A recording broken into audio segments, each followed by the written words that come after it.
Commander Zekthor of the Vraxian Armada stood on the bridge of his flagship, mandibles clicking in satisfaction as Earth's blue sphere filled the viewscreen.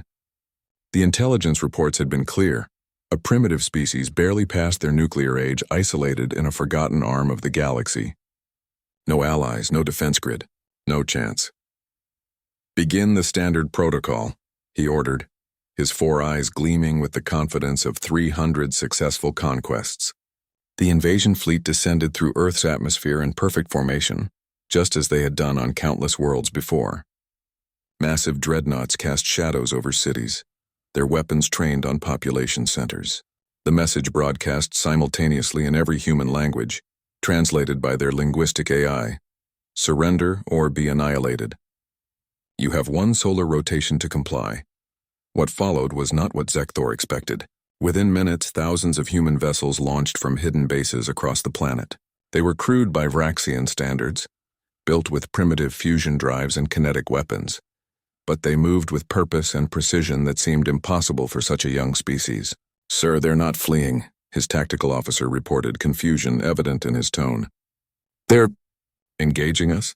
The first wave of human fighters screamed past the dreadnought's shields, unleashing salvos that barely scratched the hull. Zekthor's mandibles clicked in amusement. Let them waste their ammunition. They'll exhaust themselves within the hour. But the humans didn't exhaust themselves. They adapted. The second wave came in different formations, targeting specific subsystems the first wave had identified. The third wave exploited the weaknesses the second had created. By the fourth wave, Zekthor's shields were flickering and alarms were beginning to sound across his bridge. "How are they learning so quickly?" he demanded. His science officer pulled up data streams, his voice trembling. "Commander, I'm detecting millions of tactical simulations running across their planetary network. They're using something they call machine learning to analyze our defenses in real time and sharing the data instantaneously with all their forces." Zekthor felt the first flutter of concern. In 300 invasions, no species had ever mounted an organized resistance within the first day. Most spent that time in panic or attempting futile diplomatic channels. Then the ground forces reported in and concern became alarm. "Commander, our landing parties are encountering heavy resistance. These humans fight with a ferocity we've never documented. They're using asymmetric tactics, guerrilla warfare, and they refuse to retreat even when defeat is certain."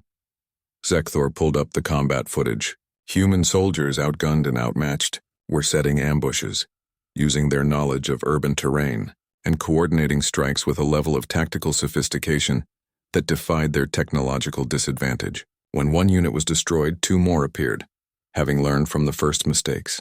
"They're not fighting to win," his tactical officer observed, horror creeping into his voice. "They're fighting to learn how to beat us." The realization struck Zekthor like a plasma bolt. This wasn't a desperate last stand. This was a species treating an existential threat as a training exercise. By the end of the second day, Zekthor's fleet had lost 12 frigates and sustained critical damage to 3 dreadnoughts. Human casualties were catastrophic by comparison, but their attacks were becoming more effective with each engagement. They had learned to predict Vraxian tactics, exploit their weapons' recharge cycles, and coordinate strikes that overwhelmed his ship's targeting systems. Then the broadcast started.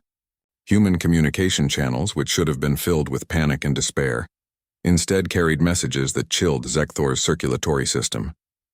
Military commanders giving calm, precise orders, scientists sharing weapons modifications in real time, civilians organizing supply chains and evacuations with mechanical efficiency, and underneath it all, a repeated phrase that his translator struggled with, something about rounds and getting good.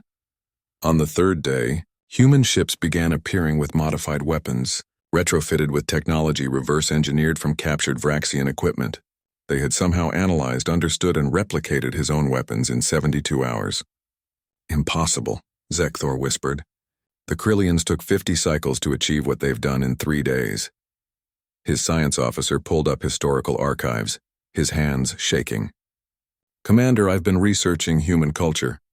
They have a concept they call grinding. In their recreational combat simulations, they repeatedly engage difficult opponents to master tactics and improve skills. They've been doing this for thousands of generations, not just in simulations but in actual warfare against each other." The officer's next words made Zekthor's blood run cold. Sir, they've been fighting each other for their entire existence. War is their natural state. Peace is what they practice. As the fourth day dawned, Zekthor watched human forces execute a coordinated strike that utilized every weakness his species had displayed over 4 days of combat. His flagship's shields collapsed under a precisely timed barrage. Escape pods began launching from his crippled vessels. The retreat order was the hardest command Zekthor had ever given. As his battered fleet limped away from Earth's orbit, he transmitted a priority message to the Vraxian High Command. Mark this system as interdicted. Humanity is not to be engaged under any circumstances. In the war room beneath Geneva, General Sarah Chen watched the alien fleet's departure on the holographic display. Around her, exhausted commanders and scientists began to celebrate, but she raised a hand for silence. Good work, everyone. We held them off and learned valuable lessons about extraterrestrial combat capabilities. She pulled up the data accumulated over 4 days of fighting. Now let's analyze everything we've learned and update our defense protocols. When the next ones come, and they will come, we'll be ready. A young officer approached hesitantly. General, the casualties. We lost over 2 million people. Chen's expression hardened, grief and determination warring in her eyes. And their sacrifice taught us how to save 8 billion. We'll honor them by making sure we're better prepared next time. She looked back at the data streams, already identifying patterns and weaknesses. After all, this was just practice. Across the galaxy, the Vraxian report filtered through the galactic intelligence networks. Species that had never heard of humanity began to take notice. The humans had done something no other race had managed. They had treated a Vraxian invasion fleet as a learning experience. And in doing so, they had sent a clear message to the cosmos. Earth was not helpless prey.